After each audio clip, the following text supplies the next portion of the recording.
Listo. Bueno, les mandé, creo que hasta ayer el estudio anterior. Espero que hayan tenido oportunidad de leerlo, de escucharlo, perdón. Realmente el video que subo a Rumble a través de la plataforma de Facebook, este sí lo subí inmediatamente el mismo día.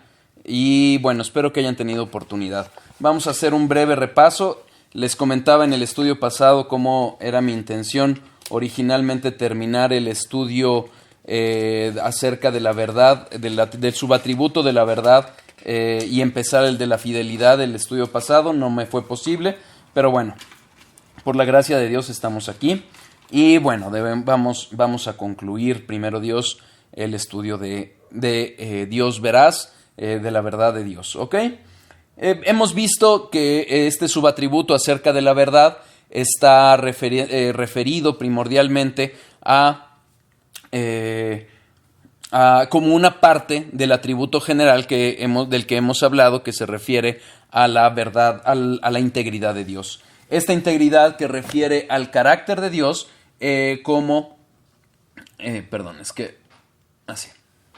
al carácter, a la integridad de Dios como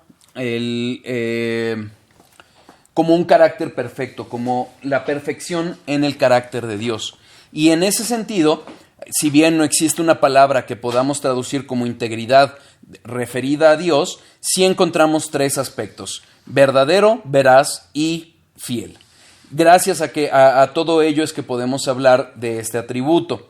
Ya en su momento hablamos de Dios como el Dios verdadero. Empezamos a hablar de Dios veraz, en el sentido de que todo lo que Dios habla es veraz.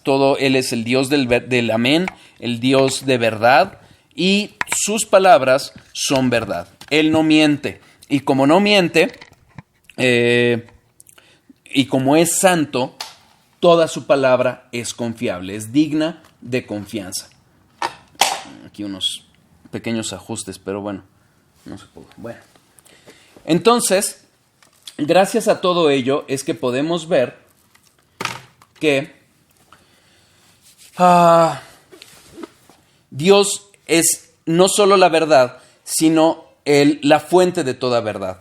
Toda la verdad que podamos conocer va a ser adecuada a lo que Dios ha hablado, y todo lo que se desapegue de ello va a ser mentira, o va a ser desapegado de la verdad. Vimos también que el padre de mentira es Satanás, y hablamos de cómo lleva a cabo esa mentira, cómo empezó en el Edén, y después del Edén termina, ha repetido las tentaciones, ha repetido la forma en que lleva a cabo esa tentación. Hablamos también de la naturaleza de las tentaciones como parte de toda esta caída del ser humano y la distorsión que implica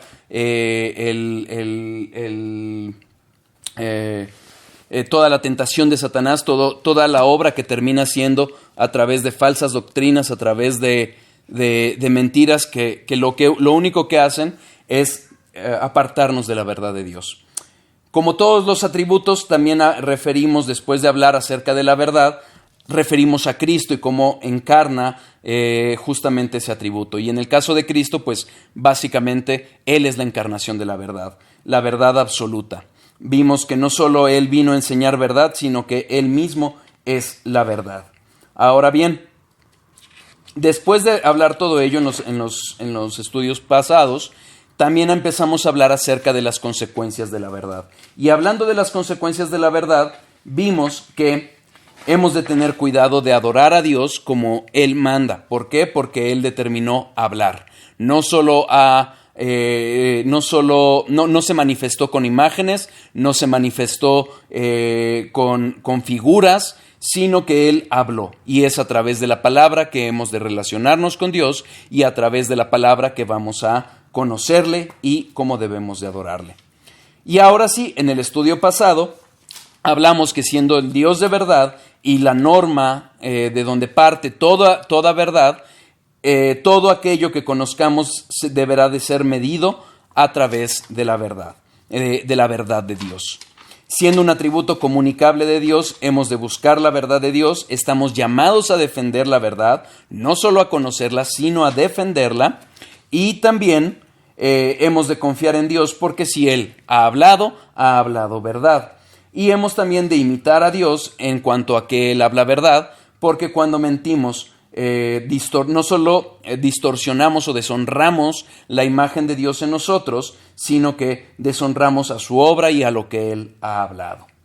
Finalmente, como una penúltima consecuencia, les refería a una lista que Paul Washer pone a partir de que, siendo Dios verdad y su palabra verdad, ¿cómo hemos de responder a esa verdad? En el último estudio referimos a que debemos de estudiarla diligentemente. Pablo habla de esa diligencia en el estudio de la palabra para que la podamos usar bien. Esa diligencia habla de una persistencia ferviente en nuestro estudio, en lograr esa meta, es decir, en lograr conocer la verdad, y solo así vamos a poderla cortar rectamente. Usar correctamente o usar bien habla de un cortar rectamente. Pablo, entre otras cosas, para mantenerse, él lo que hacía era hacer tiendas, y esas tiendas las hacía con piel de cabra. Entonces, para poderlas hacer bien, algo que él tenía que hacer era cortar esas pieles rectamente, muy adecuadamente, para que embonaran y pudieran servir en la fabricación de tiendas. Y es así que usa ese término. Ese término de usar bien se usa también en la carpintería, y podemos entender como cuando un carpintero va cortando madera para poder embonarla en muebles, tiene que cortar muy rectamente. Bueno, de esa misma forma es que nosotros hemos de estudiar diligentemente para que podamos usar bien la palabra. Y les puse algunos ejemplos de cómo hay promesas que distorsionadas, no entendidas correctamente conforme a la palabra de Dios, nos pueden desalentar. ¿De acuerdo? Cualquier duda, cualquier comentario me pueden escribir aquí, o también pueden escribirle a mi esposa en el chat de WhatsApp. Bueno, entonces, siendo el Dios de verdad y siendo que su palabra es verdad, además de estudiar diligentemente la palabra, hemos de orar para que ese conocimiento venga de Dios y sea Él quien nos dé la dirección en la verdad. Es decir, solo el Espíritu de Dios nos va a poder guiar a la verdad. Acompáñenme a los Salmos 25, versículo 5.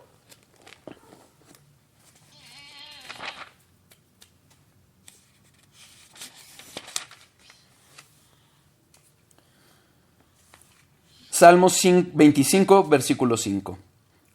Es un salmo de David y está orando a Dios. Fíjense lo que le pide. Encamíname en tu verdad y enséñame, porque tú eres el Dios de mi salvación y en ti he esperado todo el día.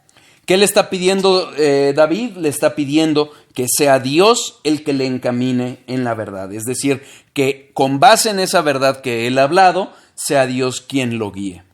Salmo 86, 11. Salmo 86, 11.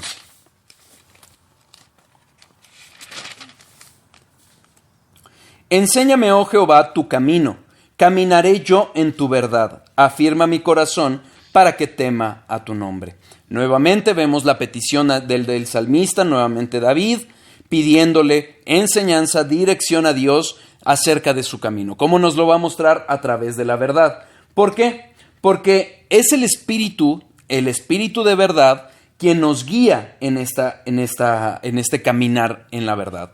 En un mundo caído, en un mundo lleno de tinieblas, lleno de engaños, lleno incluso de mentiras que buscan distorsionar la verdad, pero más aún en que nuestro corazón, aún siendo hijos de Dios, todavía tiene pecado en él, necesitamos que sea Dios quien nos guíe.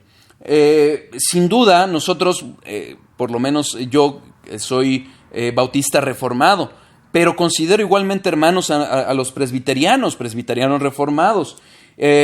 Tenemos diferencias en cuanto a la teología, pero los consideramos hermanos. ¿Esas diferencias a qué atienden?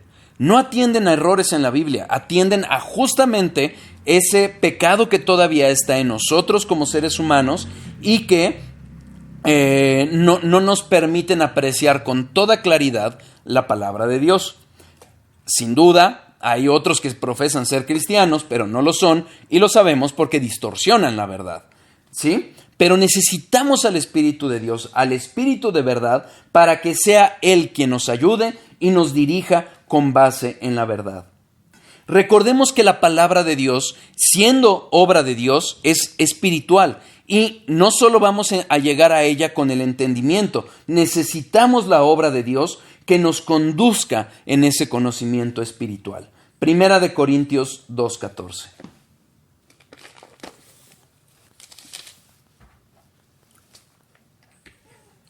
Pero el hombre natural no percibe las cosas que son del Espíritu de Dios, porque para él son locura, y no las puede entender, porque se han de discernir espiritualmente. Es un ejercicio espiritual, por eso nos cuesta tanto trabajo. Es mucho más fácil estudiar teología, es mucho más fácil escuchar una predicación que realmente leer y estudiar la palabra de Dios directamente. ¿Por qué? Porque es un ejercicio más espiritual, igualmente la oración, que nos lleva a una renuncia del yo mucho más clara, mucho más fuerte. Es una lucha mucho más definida que ataca a nuestra carne. Es espiritualmente que se discierne la verdad y es espiritualmente que vamos a requerir del Espíritu Santo para que nos conduzca en esa verdad. Pero más aún debemos también entender que la sabiduría humana nos es inútil. Primera de Corintios 1:21. Primera de Corintios 1:21.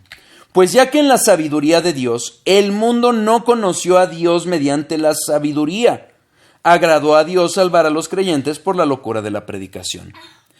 Esos ejercicios que nosotros hacemos, en que pretendemos hacer ejercicios espirituales, meramente escuchando predicaciones o incluso leyendo la palabra o leyendo teología, si no oramos antes, vamos a distorsionar la verdad, o vamos a no entender, o vamos a acumular conocimientos erróneos.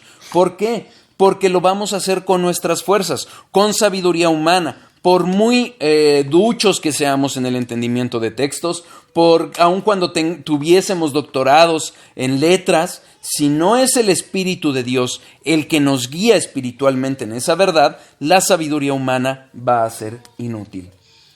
Acompáñenme al Salmo 43:3. Salmo 43:3.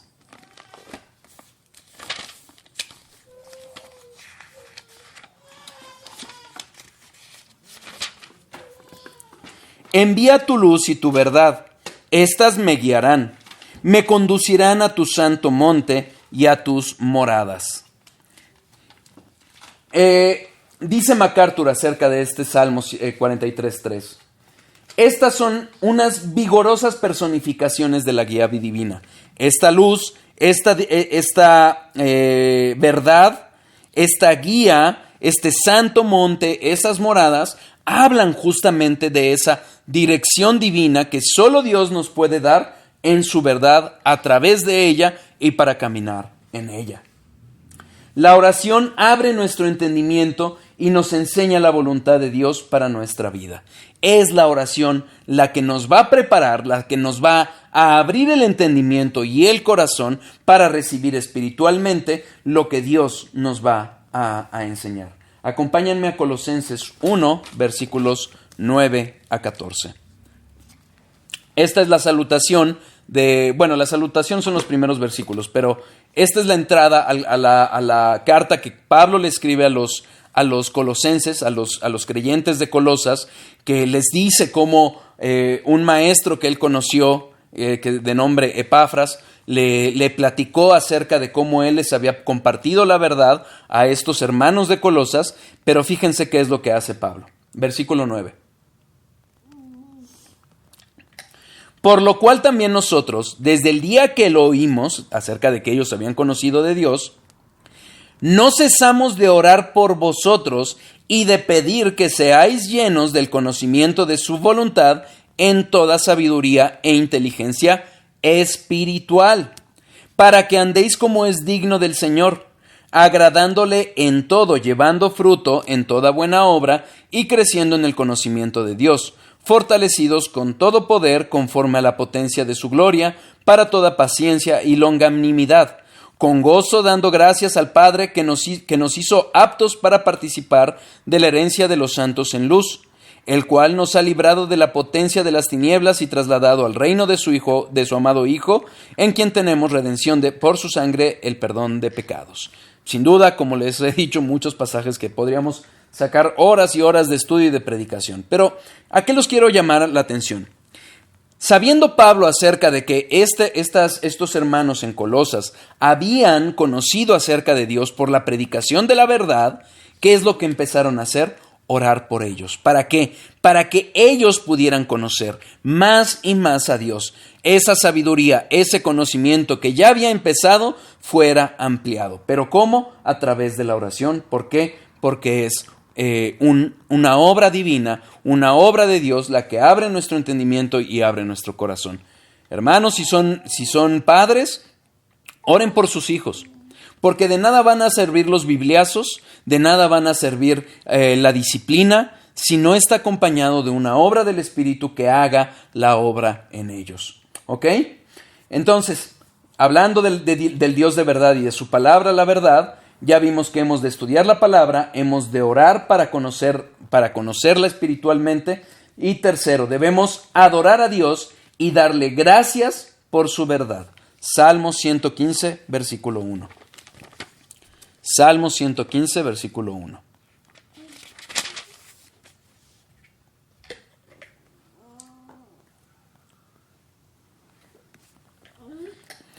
No a nosotros, oh Jehová, no a nosotros, sino a tu nombre da gloria, por tu misericordia, por tu verdad. ¿Qué es lo que hace el salmista? Está adorando, está alabando a Dios, dándole gracias, admirando la majestuosidad de Dios. ¿Por qué? Por su misericordia, pero también por su verdad. Hemos de adorar a Dios, hemos de alabar a Dios por la verdad que Él ha hablado, por la verdad que Él nos comparte. Salmo 138, 2. Salmo 138, versículo 2. Me postraré hacia tu santo templo y alabaré tu nombre por tu misericordia y tu fidelidad, porque has engrandecido tu nombre y tu palabra sobre todas las cosas. Dios, cuando empezamos a hablar acerca de los atributos de Dios, les explicaba que básicamente la gloria de Dios son todos sus atributos y todos sus atributos están perfectamente equilibrados, aunque Él soberanamente los usa. Pero fíjense cómo este salmo alaba a Dios porque Dios ha mostrado todos esos atributos y ha engrandecido, ha magnificado, ha mostrado que su palabra es verdad y más grande que todas las cosas, más grande que toda la creación. Es Dios el objeto de nuestra adoración. Debe de ser Dios el objeto de nuestra adoración, y para eso les recomiendo leer en el Salmo 115, donde empezamos, el contraste que hace el salmista entre el Dios de verdad, el Dios verdadero y los ídolos. Es entonces, siendo el Dios de verdad quien es digno de ser adorado, es como Él define que debemos de adorarlo. Es decir, en otras ocasiones hemos hablado del ejemplo que aparece en Números acerca del fuego extraño que los hijos de Aarón llevaron a Dios. ¿Por qué? Porque es algo que Dios no le mandó. Pero es Dios quien es el objeto de la adoración y no el hombre quien va a definir cómo, cuándo, con qué medios hemos de adorarle. No el hombre, no con imágenes, no con rituales que Dios no ha mandado. ¿Queda claro? En el Salmo 138 vemos que su nombre lo conocemos conforme a su verdad. Fíjense, volvamos al Salmo 138, versículo 2. Vamos a leer desde el 1. Te alabaré con todo mi corazón, delante de los dioses te cantaré salmos. Me postraré hacia tu santo templo y alabaré tu nombre por tu misericordia y tu fidelidad, porque has engrandecido tu nombre y tu palabra sobre todas las cosas. Si ponemos atención a lo que el salmista está diciendo, es que justamente es a través de su palabra, la que ha engrandecido sobre todas las cosas, que puede percibir su nombre, su misericordia, su fidelidad, sus atributos. Y es con base en esa verdad que va a poder adorar en espíritu y verdad. Steve Lawson refiere a que así como sea tan profunda nuestra teología, será profunda nuestra adoración. Sin teología vamos a meramente adorar a un Dios falso o a un Dios totalmente distorsionado por nuestros pecados, por nuestro entendimiento humano. Una teología superficial siempre llevará a cabo una adoración superficial. Nuevamente, vamos a la siguiente consecuencia. No solo estudiar la palabra, orar para obtener esa verdad, para que Dios abra nuestro entendimiento, adorar a Dios y darle gracias por su verdad. Debemos vivir ante Dios y adorar a Dios en verdad. Juan 4, versículos 23 y 24. Juan 4, versículos 23 y 24.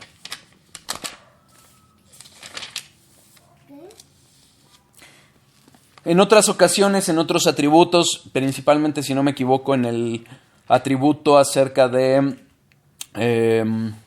Dios es espíritu, hablamos de este pasaje, es el encuentro de Jesús con la mujer samaritana. Dice, versículo 23, mas la hora viene, y ahora es, cuando los verdaderos adoradores adorarán al Padre en espíritu y en verdad, porque también el Padre a tales adoradores busca que le adoren. Dios es espíritu, y todos los que le adoran en espíritu y en verdad es necesario que le adoren. Nuevamente, no es como queremos, no es como nosotros entendemos, es con base en la verdad. La verdadera adoración se da cuando el Espíritu Santo activa el espíritu humano con la palabra de Dios. Este es el comentario que lo encontramos en la Biblia de la Herencia Reformada acerca de estos versículos. Es decir, el Espíritu de Dios, el Espíritu de verdad, va a usar la palabra de Dios, la palabra de verdad, para despertar en nosotros ese entendimiento del verdadero Dios y, consecuentemente, hemos de adorarle. Y adorarle de verdad, como Él lo ha mandado, en santidad, con un corazón verdaderamente dispuesto a buscarle, como dice el salmista, buscarle de veras, buscarle de corazón. Vimos que la oración abre el entendimiento y nos enseña la voluntad de Dios para nuestra vida, pero es la sabiduría basada en su palabra la que nos va a indicar cómo vivir. Es decir, primero, Dios abre nuestro entendimiento. Dios nos abre el corazón a su verdad. Con esa verdad es que nosotros vamos a conocer a ese Dios. Pero esa sabiduría que está basada en la verdad nos va a llevar a cómo vivir. Acompáñenme nuevamente a Colosenses 1, versículo 4.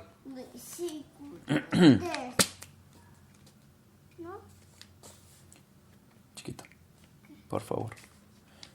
Colosenses 1, versículo 9, perdón. Por lo cual también nosotros, desde el día que lo oímos, no cesamos de orar por vosotros y de pedir que seáis llenos del conocimiento de su voluntad en toda sabiduría e inteligencia espiritual, para que andéis como es digno del Señor, agradándole en todo, llevando fruto en toda buena obra y creciendo en el conocimiento de Dios. ¿Por qué lo traigo a colación? Porque la adoración no son los domingos, no es el devocional familiar. La verdadera adoración es toda nuestra vida. Si hemos de adorar a Dios en espíritu y en verdad, hemos de conocerle para saber a quién adoramos, para saber qué es lo que espera de cómo adorarle, pero nuestra propia vida deberá de ser una adoración viva, en verdad y en espíritu. Viene la oración que abre nuestro entendimiento, el entendimiento llega a nuestro corazón y del corazón es de donde viene una vida transformada que le agrada y que se convierte en una adoración verdadera. ¿Queda claro? Es a través de la palabra que también Dios nos va a purificar, nos va a mostrar la pecaminosidad en nuestros corazones. Salmo 51:6. Este salmo, también lo hemos comentado en otras ocasiones, lo escribe David derivado de la confrontación que Natán le hace acerca de su pecado por haber fornicado con Betsabé. Dios confronta a David a través de Natán. David se arrepiente, se va al suelo y clama. Y entre otras cosas dice: he aquí, tú amas la verdad en lo íntimo, y en lo secreto me has hecho comprender sabiduría. ¿Qué es lo que sucede? Vemos cómo aquí el Dios de verdad, que ama la verdad, confronta a David con su pecado. En lo íntimo, en esa oración, en ese dedicar y adorar a Dios, su vida, su corazón, Dios le muestra, le abre el entendimiento, le da sabiduría y le hace ver cómo Él es pecador. Es el Espíritu Santo el que nos convence de juicio, de justicia y de pecado. Pero partimos de la verdad. Es la verdad la que nos va a guiar. Hace no mucho les enviaba una reflexión, si no me equivoco, no es cierto, la publiqué nada más, de cómo el pueblo de Dios tuvo la verdad no para ser salvos. Es decir, la ley de Dios no le fue dada al pueblo para que fueran salvos, porque nadie puede cumplir la ley perfectamente. La ley se las dio Dios para mostrarle su pecado y mostrarle la necesidad que tiene el pueblo de Dios de la gracia de Dios. ¿Sí me explico? De la misma forma, hoy por hoy, la palabra de Dios nos va a mostrar nuestra pecaminosidad y así nos va a mostrar la necesidad que tenemos de Cristo para salvación y la necesidad que tenemos de Dios para todos los días poder caminar en verdad. Proverbios 3, versículos 1 a 3. Proverbios 3, versículos 1 a 3. Hijo mío, no te olvides de mi ley y tu corazón guarde mis mandamientos, porque largura de días y años de vida y paz te aumentarán. Nunca se aparten de ti la misericordia y la verdad. Átalas a tu cuello, escríbelas en la tabla de tu corazón. En la medida que nosotros guardemos esa verdad, oremos, perseveremos en estudiar, en conocer la verdad, y así poco a poco la obra del Espíritu Santo vaya guardando la verdad en nuestros corazones, en esa medida así podremos ir viviendo una vida más conforme agrada a Dios. Lo leímos en Juan 4, 23 y 24. La adoración verdadera es una vida completa y es una vida completa basada en la verdad. ¿Queda claro? Siguiente consecuencia derivado de la verdad de Dios. Debemos andar en la verdad y regocijarnos cuando otros hacen lo mismo. Vamos a leer 3 versículos de diferentes partes de la Biblia para poder explicar este punto. Salmo 26, 3. Salmo 26, 3.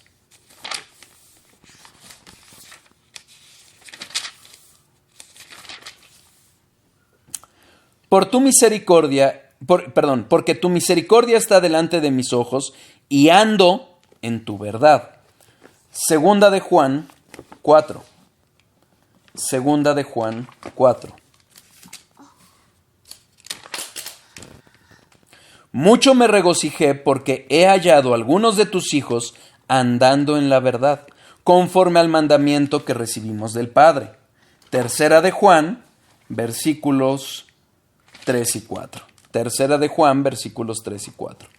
Pues mucho me regocijé cuando vinieron los hermanos y dieron testimonio de tu verdad, de cómo andas en la verdad. No tengo yo mayor gozo que el oír que mis hijos andan en la verdad. Vemos primero en el salmista esa actitud del corazón de un hijo de Dios que busca vivir con base en la verdad. Busca agradar a Dios viviendo en la verdad, como lo vimos en la consecuencia anterior. Pero también vemos al apóstol Juan regocijándose en que esa verdad que les había enseñado a los destinatarios de las cartas y a sus hijos o a sus conocidos que habían recibido también esa verdad, andar en la verdad. La palabra nos va a guiar para andar, vivir, pensar, hablar y actitudes continuas conforme a la verdad. Pero también hemos de regocijarnos, como lo hizo el apóstol, con otros que también anden en la verdad. Dice MacArthur, aquellos que andan, o sea, se conducen en la verdad, que profesan, que creen esa verdad, tienen integridad y no hay diferencia entre lo que profesan y lo que viven. Lo hemos platicado en otras ocasiones. No se trata de vivir perfectamente porque no podemos, es una realidad. Pero sí hemos de dirigir nuestras vidas hacia esa integridad. Si realmente somos creyentes, el Espíritu de Dios nos va a corregir de aquellas conductas que estén mal en nuestro corazón. Y con el caminar, con el tiempo, poco a poco esa integridad se irá mostrando más entre lo que profesamos y lo que vivimos. ¿Vamos claros? Siguiente consecuencia. Ya vimos cómo debemos estudiar la verdad, orar para recibir esa verdad, adorar a Dios y darle gracias por su verdad, vivir ante Dios y adorar a Dios en verdad, andar en la verdad y regocijarnos en la verdad. Pero algo más, hemos de compartir la verdad de Dios con otros y orar para que crezcan en la verdad. ¿Vieron cómo Pablo en Colosenses oró por aquellos de quienes sabía que andaban en la verdad? Bueno, nosotros hemos de hacer lo mismo por otros. Pero también hemos de compartir la verdad. Salmo 22, 22.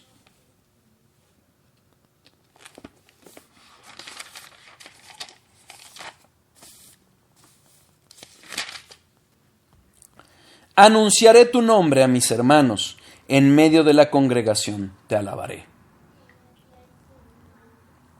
Salmo 40, 10.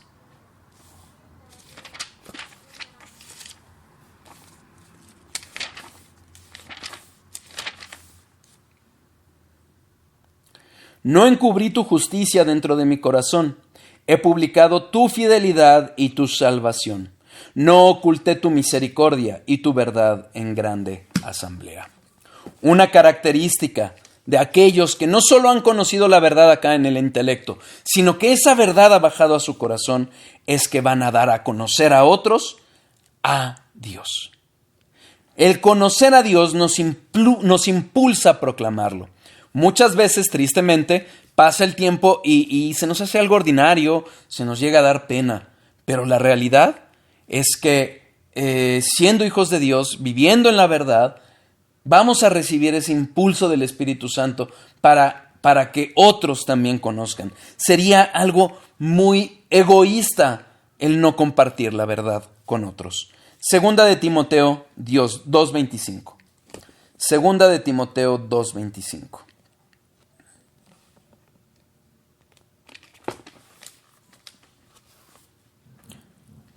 Vamos a leer desde el 24.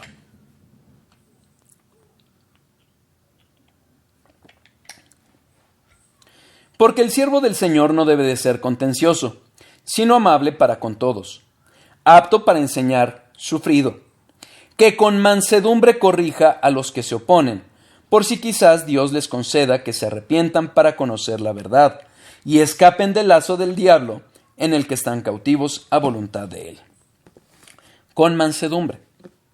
Decía algún predicador, hablamos de la doctrina de las doctrinas de la gracia, pero ¿lo hacemos con gracia? Lo traigo a colación porque, sin duda, por la gracia de Dios tenemos la verdad en nuestras manos. Por la gracia de Dios esa verdad llega a nuestros corazones. Pero muchas veces olvidamos esa gracia y se los dice a alguien que qué bárbaro, cómo me he peleado, cómo ha tardado en llegar este versículo a mi corazón. Solo la gracia de Dios y la constante comunión con Dios nos va a ayudar a verdaderamente proclamar la verdad con mansedumbre. Hay algo que le llaman los cage stage Calvinists o calvinistas en estado de jaula. Muchas veces cuando somos, por la gracia de Dios, confrontados o enfrentados a la doctrina reformada, nos volvemos como perros salvajes queriendo defender esa verdad y calificando a todos de herejes. No son trigos, son espigas y cosas por el estilo. Pero eso es una señal de inmadurez. Oremos, crezcamos en gracia y pidamos gracia para poder proclamar esa verdad. Pero algo que debemos tener muy en claro es que si hoy estamos todavía en esta tierra, es para hacer la obra de Dios. Romanos 10, versículos 14 a 17. Romanos 10, versículos 14 a 17.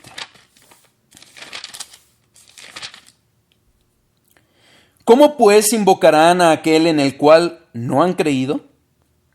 ¿Y cómo creerán en aquel de quien no han oído? ¿Y cómo oirán sin haber quien les predique? ¿Y cómo predicarán si no fueren enviados? Como está escrito, cuán hermosos son los pies de los que anuncian la paz, de los que anuncian buenas nuevas. Mas no todos obedecieron al evangelio, pues Isaías dice, Señor, ¿quién ha creído a nuestro anuncio? Así que la fe es por el oír y el oír por la palabra de Dios. Sin duda esto es algo que debemos de tener en nuestro corazón, primero para nuestras propias vidas, cuando estamos fallando en la fe, cuando tenemos dudas, cuando tenemos luchas, es la palabra de Dios, porque la fe es por el oír y el oír la palabra de Dios. Pero, ¿cuántos hay afuera que no han oído? ¿Cuántos falsos cristianos que creen en mentiras, que creen en promesas falsas, que necesitan la verdad de Dios? Si hemos conocido a Dios, habremos de proclamarle. ¿Ok? Entonces, repito, siendo el Dios de verdad y su palabra la verdad, hemos de estudiar la palabra, orar para que Dios nos abra el entendimiento y nos dé dirección con base en la verdad, adorar a Dios y darle gracias por su verdad, vivir ante Dios y adorar a Dios en verdad, andar en la verdad y regocijarnos con otros que hacen lo mismo, y compartir la verdad de Dios con otros para orar y orar para que crezcan en la verdad. Siendo la verdad, no tenemos más que una alternativa: creer la verdad o volvernos necios. Efesios 4, versículos 9 a 16.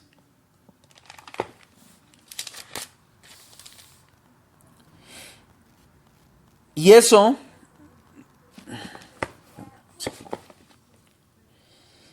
de que subió, ¿qué es? Sino que también había descendido primero a las partes más bajas de la tierra.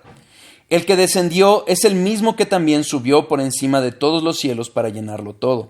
Y él mismo constituyó a unos apóstoles, a otros profetas, a otros evangelistas, a otros pastores y maestros, a fin de perfeccionar a los santos para la obra del ministerio, para la edificación del cuerpo de Cristo, hasta que todos lleguemos a la unidad de la fe y del conocimiento del Hijo de Dios, a un varón perfecto, a la medida de la estatura de la plenitud de Cristo, para que ya no seamos niños fluctuantes, llevados por doquiera de todo viento de doctrina, por estratagema de hombres, que para engañar emplean con astucia las artimañas del error, sino que siguiendo la verdad en amor, crezcamos en todo en aquel que es la cabeza, que esto es, Cristo, de quien todo el cuerpo, bien concertado y unido entre sí por todas las coyunturas, que se ayudan mutuamente según la actividad propia de cada miembro, recibe su crecimiento para ir edificándose en el amor. Hemos de crecer en la verdad. Es la palabra de verdad que nos va a mostrar al Dios de verdad, a quien Él envió para salvarnos y quien ha ordenado todo para que a través de esa verdad crezcamos. Ya lo vimos, Cristo es la cabeza de la iglesia. Y así como lo explica aquí, todas esas partes, toda esa iglesia está armada. Sin duda, no podemos caer en el extremo de la iglesia católico romana que defiende la sola iglesia o sola eclesia. No. No podemos, la iglesia no está apoderada de la salvación. Pero es en esa comunión, en ese vivir continuamente en hermanos que conocen la verdad, que compartimos la verdad y que Dios trabaja el amor para perdonar a unos a otros y va conformándonos con base en esa verdad y crecemos espiritualmente. Es para eso que Cristo levantó los ministerios. ¿Vamos claros? Cierro este subatributo con una frase de Thomas Watson. Dios es prima veritas, es latín para decir la verdad primera, el modelo y prototipo de la verdad. No hay nada verdadero sino lo que está en Dios o viene de Él. El Dios de verdad ha hablado la verdad y si hemos de buscar la verdad, busquemos al Dios de verdad. ¿Ok? Voy a empezar el subatributo de la fidelidad porque ya van 2 que les anuncio que vamos a empezar fidelidad y pues hay que cumplir, ¿no? Ya estamos llegando a la parte final del estudio. Todavía me quedan unos 4 minutos. Entonces, vamos a este subatributo. La integridad de Dios habla del carácter de Dios, esa perfección en su carácter. El Dios verdadero, el Dios veraz y el Dios fiel o la fidelidad de Dios. Dios es fiel y como Dios es fiel, Él siempre cumple todas sus promesas. Hablando de estos atributos o de los atributos, uno de los libros que he usado es el libro de Tozer, El conocimiento de Dios, si no me equivoco. Él siempre usa o pone algunos versículos al inicio de cada capítulo que hablan acerca del atributo del que va a hablar. Y en este caso, ahorita solo los voy a leer, pero si Dios quiere, lo que vamos a hacer es que a lo largo de este desarrollo de este subatributo, vamos a ir conociendo o explicando en alguna medida todos ellos. Sé que la mayoría de nosotros tenemos Reina Valera, vamos ahí. Salmo 89. Ahorita se los voy a leer en otra versión. Salmo 89.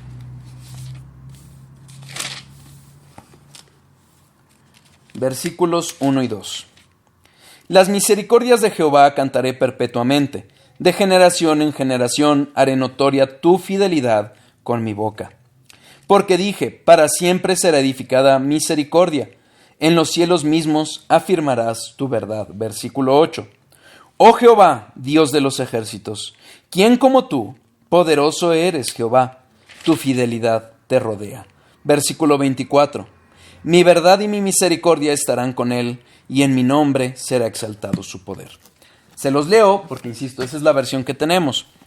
Pero Tozer lo cita, o por lo menos el traductor, de la Biblia de las Américas. Se parecen mucho, pero hablan de la fidelidad de Dios.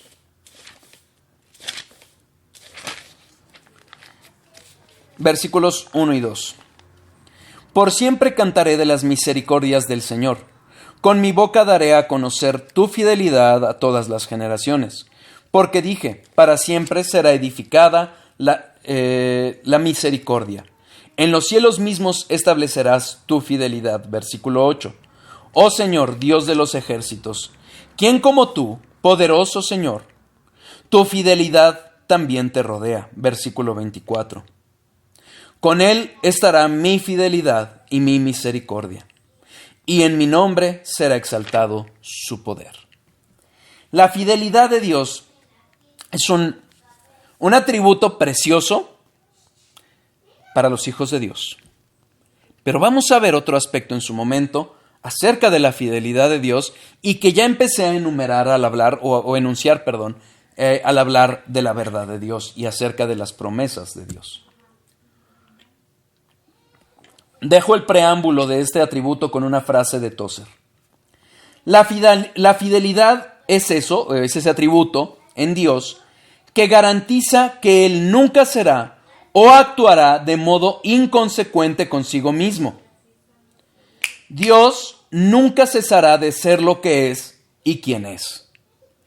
Es gracias a esa fidelidad que si han acudido conmigo a otros estudios acerca de la inmutabilidad, acerca de la soberanía, acerca de otros atributos de Dios, van muy de la mano.